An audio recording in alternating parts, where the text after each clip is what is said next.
I never planned on attending Rachel's summer gathering. My ex-wife and I were on decent terms, but the idea of sipping lemonade on her patio, surrounded by her curated friends and a freshly renovated life, wasn't exactly my idea of a relaxing Saturday. But our son wanted me there. It'd mean a lot, he said, and that was enough. So I showed up with a decent bottle of wine, a forced smile, and the quiet intention of staying just long enough to be polite. The place was stunning, mid-century modern lines with soft white finishes. The kind of home Rachel always said we couldn't afford when we were together. Now it looked like a spread from one of those architectural magazines she used to collect. The backyard was full of people. Kids darted between the grill and the pool. Adults chatted around the fire pit, and music played low through hidden speakers. It should have felt welcoming. Didn't. It felt like a world I no longer belonged to. I kept to the edges mostly, making conversation with her cousin Nina and a few neighbors I vaguely remembered. The polite kind of small talk that dies off naturally after 10 minutes. I was halfway through a bottle of mineral water when I noticed it. Rachel's hand. It twitched as she reached for her drink. It wasn't obvious. You'd miss it if you weren't paying attention. But I've known her too long not to see when something knocks her off center. It happened right after her friend Melissa, flipping through a printed guest list on the fridge, said casually, "Wait, Lucas West? Is that the same Lucas from DC?" And there it was. That name, Lucas West. Rachel's smile faltered. She didn't answer. She just reached for her glass too quickly, spilling a little on the counter. Melissa chuckled, made a joke about mimosas being too dangerous before noon, and moved on. Rachel laughed along, but her laugh was half a second late. To anyone else it would have seemed like nothing, but to me, it felt like a spark in dry grass. Lucas West wasn't just any name. He was a chapter from Rachel's life. A chapter she swore had been closed long before we ever got married. Years ago, she'd mentioned him exactly once. A fling, she called it. Someone from her past, during her early career days in DC, not even worth talking about, she'd said at the time. But today, her reaction said otherwise. I didn't make a scene. I didn't even bring it up. I just logged the moment and went on smiling through the barbecue. But I couldn't stop watching her. The way she kept glancing at the entrance. The tension in her shoulders every time a new guest arrived. She was waiting for someone, bracing for something. When our son handed me a paper plate and asked if I'd sit with him by the pool, I followed him out and did my best to stay present. But my mind was elsewhere. That name echoed in my head like a drumbeat. After most of the guests had left, I offered to help clean up. Rachel accepted a bit too quickly. Maybe she thought I was being nice. Maybe she was just distracted. Either way, while she cleared cups from the yard, I slipped into the kitchen and pulled the guest list from under a magnet on the fridge. There it was. Lucas West. I stared at the name longer than I should have. It felt deliberate. Not like an accidental invite or a friend of a friend situation. He was listed near the top in ink, not a last-minute scribble. That meant she planned it. She knew he was coming. I folded the paper and slipped it into my back pocket. Later, when I got home, I sat at the kitchen table and typed Lucas West into my laptop. The search results came quickly. He hadn't exactly kept a low profile. A sleek consulting firm, several guest lectures, a few op-eds in national newspapers, and, just my luck, a photo that made me stop cold. It was from a charity gala earlier that year. Lucas, sharp in a tux, standing next to Rachel. Her arm was around his. No mention of the event in our past conversations. No explanation. Just a photo, tagged by someone else, floating freely on the internet. The timestamp confirmed it, 3 months before our divorce was finalized. I stared at the screen for a long time. Then I leaned back in my chair and took a breath that felt heavier than it should have. The presence of that name wasn't a coincidence. It wasn't a casual mix-up or a harmless bit of nostalgia. It was a sign. And suddenly, everything felt different. Something had been set in motion. I didn't know where it would lead yet, but I knew one thing for certain. I wasn't imagining things. I didn't sleep that night. Not really. I lay in bed, staring at the ceiling, replaying that moment over and over. The way Rachel's hand trembled, the tight smile, the name on that guest list like a ghost scribbled in ink. I told myself I shouldn't care anymore. We were divorced. She had every right to invite whoever she wanted. But you don't shake off a decade just because the papers are signed. The thing that kept me up wasn't the name, it was everything that name made me remember. I started cataloging details in my mind like puzzle pieces I had ignored before. The late-night texts she used to brush off with work stuff. The impromptu weekend trips she always claimed were for conferences. That expensive cologne I smelled on her coat once and believed was just from a hug hello at the office. A pair of wine glasses in the sink on a Tuesday night when she told me she ate alone. The fancy clutch I found in the closet with a price tag still attached, something she said she bought for herself because she deserved to feel powerful. Then there was our son. Months ago, he had mentioned something odd while playing with his action figures. Mom got dropped off by a guy with a shiny black car, he said, totally casually. It looked like a spaceship. At the time, I laughed it off. I even joked that she must have gotten an Uber upgrade. But now, I couldn't help but wonder how many things had I dismissed. How many signs had I chalked up to stress, coincidence, or paranoia? One memory hit harder than the rest. It was a Friday in March. I came home early from a canceled client dinner. Rachel wasn't expecting me. I walked into the house and smelled something different. Not bad, just not familiar. A faint trail of incense and that same cologne again, stronger this time. The living room was tidied up, pillows fluffed like a showroom. I asked if she had company. She blinked. Then she smiled. Oh no, just cleaning. I lit a candle earlier. I believed her. God help me, I believed her. And then there was her birthday. She spent it with friends from work. That's what she said. She even sent me a photo, a group selfie, all smiles and cocktails. But I never looked closely. That night, I scrolled right past it and sent her a polite, have fun. Now I pulled it up again and examined every detail. There were 4 people in the picture. Rachel, Melissa, Nina, and one man mostly cut off at the edge of the frame, just his shoulder, the corner of a well-fitted suit, and a hand holding a champagne flute. I zoomed in until the image blurred. That watch? Silver, minimal, with a black face. The same watch I saw in one of Lucas West's photos online. I closed the image and sat there in the dark, my hands cold, my stomach hollow. I wasn't jealous. I wasn't angry, exactly. What I felt was something deeper, a slow, creeping clarity that made my skin prickle. This wasn't about one night or one guest list. This was about a pattern. A pattern I had been blind to for too long. There had always been something about Rachel, a certain SK*LL for distraction. She knew how to make you look the other way just long enough to rewrite the story. She didn't lie with words. She lied with silence, with half-truths and perfectly timed smiles. And I had fallen for it every time. I opened a drawer and pulled out an old notebook, the kind I used to jot ideas in when I was still doing freelance photography.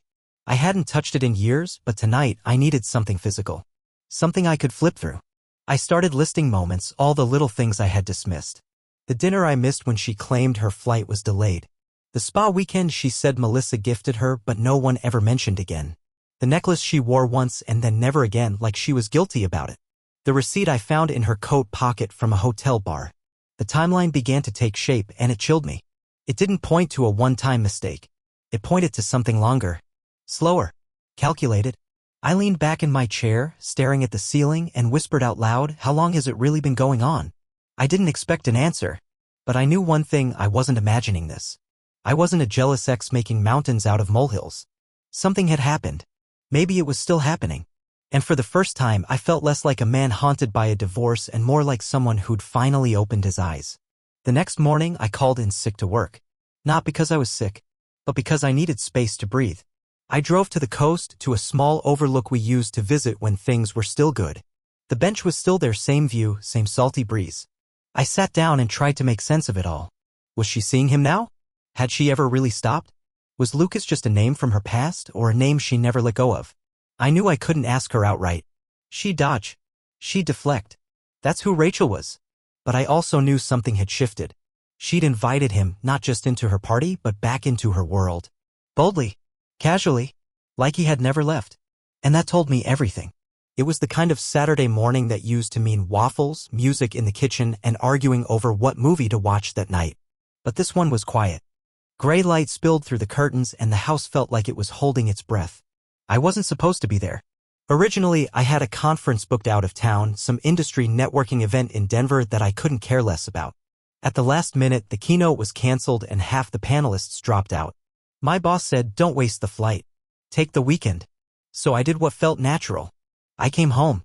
I didn't text Rachel or our son to say I'd be back early. I figured I'd surprise them, maybe take them out to breakfast. The kind of spontaneous gesture I used to make before everything felt like a negotiation. But the minute I stepped inside, I knew something was wrong. There was a coat by the door. Not mine. Not hers. Black, heavy, and expensive looking. The kind with real leather trim. Next to it sat a pair of men's boots. Size 11, maybe 12. Polished. Not the kind you wear for errands. I stood frozen, key still in my hand. My heart thudded once, then again slow, deliberate. I stepped into the kitchen. 2 mugs on the table. Both half full. Steam rising lazily from one. The kind of detail that screamed timing. One of them had lipstick on the rim. Hers. The other had a visible fingerprint smudge on the handle. I didn't recognize the brand, a designer logo etched in gold. There was a moment, just one, where I considered backing out. Walking away. Pretending I didn't see anything. But then I heard it. Laughter. Upstairs. Her laugh. Low, breathy, the kind she used when she was being flirty. It wasn't the laugh she used with me anymore. That laugh had gone quiet years ago. I moved toward the stairs, every step echoing louder than the last. I didn't rush. I didn't call her name. I didn't even know what I was hoping to find, maybe nothing. Maybe I was still grasping at doubt. But at the top of the stairs, the bedroom door was ajar. And that's when I saw it. Rachel. Standing in front of the mirror in pale blue lingerie I had never seen before. Her hair was loose around her shoulders and she was laughing at something someone had just whispered in her ear. Lucas West stood behind her. Shirtless. Barefoot. His hand on her waist like it belonged there. She turned slightly, saw me in the doorway and froze. The silence that followed didn't need to be filled. I wasn't angry. Not yet. I was just still. We locked eyes. She opened her mouth, maybe to lie, maybe to cry, maybe to scream. But nothing came out. She just stared, eyes wide, caught between guilt and the dawning horror of reality. Lucas turned slowly like a man unbothered by consequence. He didn't look surprised. Not really. He just offered a half nod, the kind you give to a stranger you pass on the street. The arrogance of it struck me more than the betrayal itself. That's when the air shifted. Something in me broke, not loudly but completely. I didn't shout. I didn't demand answers. There were no dramatic declarations or thrown punches. The scene didn't need that. It spoke for itself. I turned around and walked back down the stairs. Behind me, I heard Rachel call my name. Once. Quietly. Like she already knew she had no right. I left the house. Got in my car. Drove 4 blocks before I even felt my hands shaking. I pulled over under a tree, stared at the wheel, and realized something simple. It was over. Not just the marriage. Not just trust. But the illusion.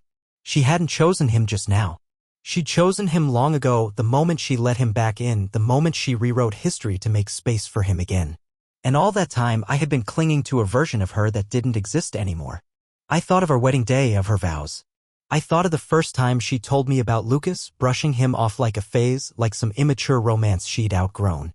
I thought of every time I'd looked into her eyes, wondering if she was hiding something. Now I had my answer. It wasn't hidden anymore.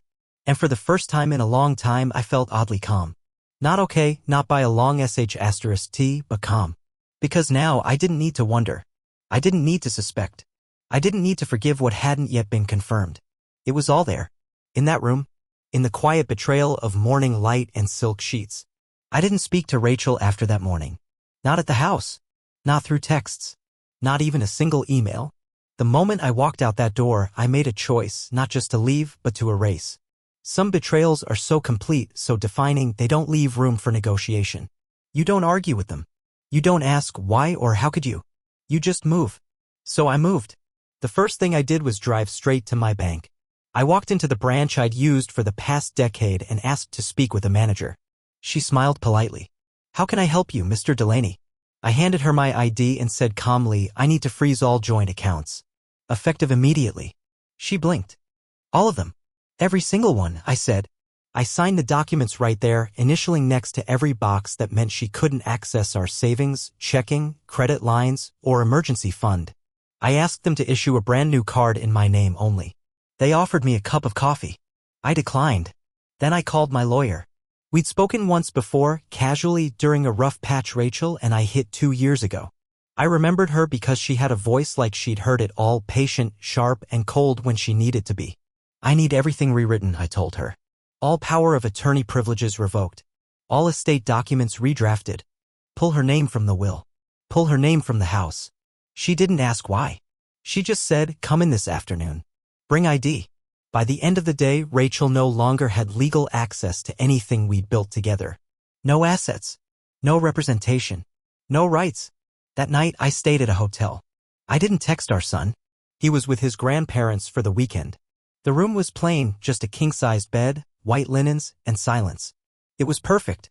I stared at the ceiling, wondering how long she would wait before trying to reach out. Turns out it didn't take long. The next morning, I woke to 3 missed calls and a dozen texts. They started simple, can we talk?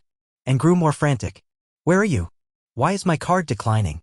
Mark, what's going on? I didn't respond. I just watched the screen as the notifications piled up.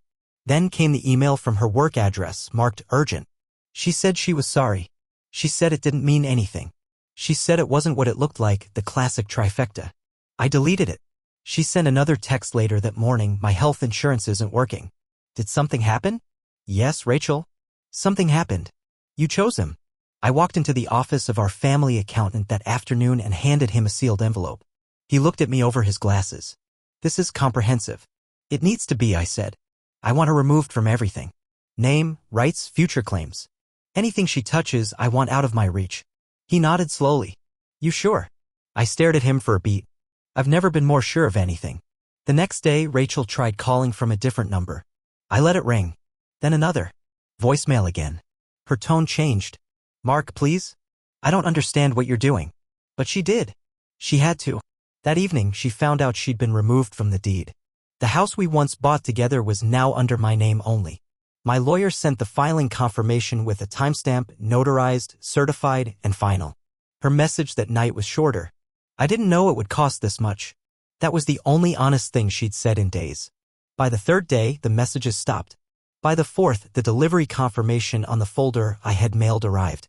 Inside was everything she needed to see, statements showing 0 balances, legal revocations, and 1 letter handwritten with a single word across the top. Erased. No signature. No flourish. Just black ink on white paper. I didn't need her to understand. I didn't need closure. What I needed was distance, and I had created it. Not through confrontation. Through removal. Calculated. Wordless. Absolute. Rachel's unraveling didn't start with heartbreak. It started with disruption. There's something about consequence, real, irreversible consequence, that people like her never anticipate. She was the kind of person who always expected time to be on her side, who believed that apologies and nostalgia could cover the cracks. But this time, her past wasn't softening the blow. It was sharpening it. I didn't see it all firsthand. I didn't need to. The silence was enough. The missed calls that stopped. The mutual friends who, one by one, fell quiet. And then the whispers started to find me. It began with her job. Rachel had worked in a public relations firm for nearly 7 years. Her position was senior-level director of strategy, trusted with shaping the image of major clients. Reputation was everything in her world. So when an anonymous package arrived at her office, thick, plain, unmarked, the cracks started forming. Inside were still frames. Screensh * TS. Time-stamped metadata. Nothing graphic. Just enough to tell a story. Images of her stepping out of luxury cars at night. Dinners logged to hotel billing statements under her name. Her hand in Lucas West's, caught in the reflection of a lobby mirror. There were no captions. Just evidence. A week later, she was placed on administrative leave pending review. A friend of hers, someone we both knew, called me out of the blue. Mark, she said, hesitantly, did you send that? I don't know what you're talking about, I replied calmly. She paused, then sighed. She's a wreck. I didn't respond. I didn't need to. I hadn't sent the package directly. But I had hired someone to compile it. Quietly. Thoroughly. A private firm that specialized in digital footprints and ethical disclosures. I gave them no instructions to destroy her.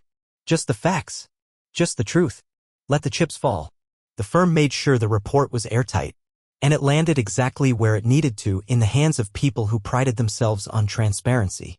By the end of that month, Rachel was formally released from her position. No lawsuit. No drama. Just a quiet email announcing her departure to explore other opportunities. In PR terms, that meant exile. She tried to shift blame, of course. Told friends it was a setup. Told others she was being punished for a personal matter that should have stayed private. But people know. They always know. Meanwhile, her credit card was canceled. Her health insurance flagged her for coverage verification. Her name was scrubbed from the family trust that my parents had once extended to her. She reached out to my sister, someone she had once been close with, and received nothing but a polite, "I think it's best we don't get involved." Even our son, who was too young to understand all the legal moves, began to notice the shift.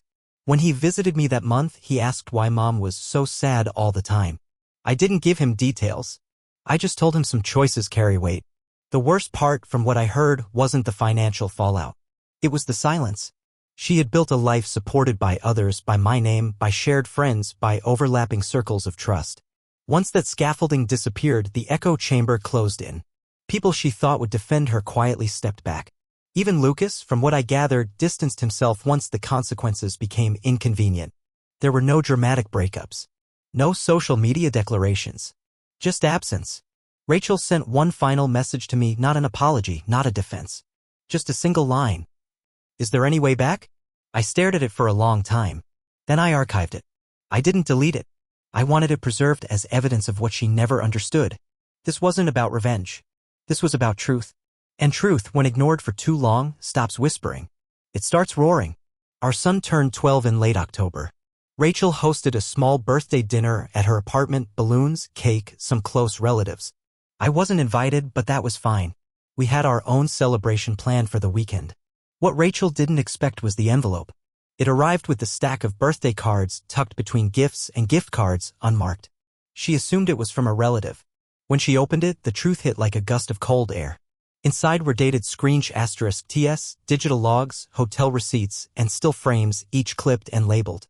The documentation wasn't emotional. It was clinical. Precise.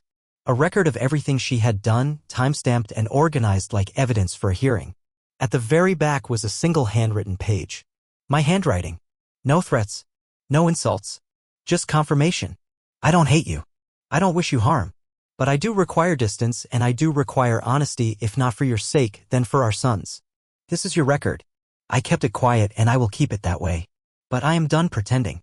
Your role in my life is over. I heard from my son later that evening. Mom cried a lot today, he said over the phone. She didn't really eat cake. He didn't ask why. I didn't explain. But I know the letter made its way through her family, passed from hand to hand like a secret no one wanted to admit they already suspected.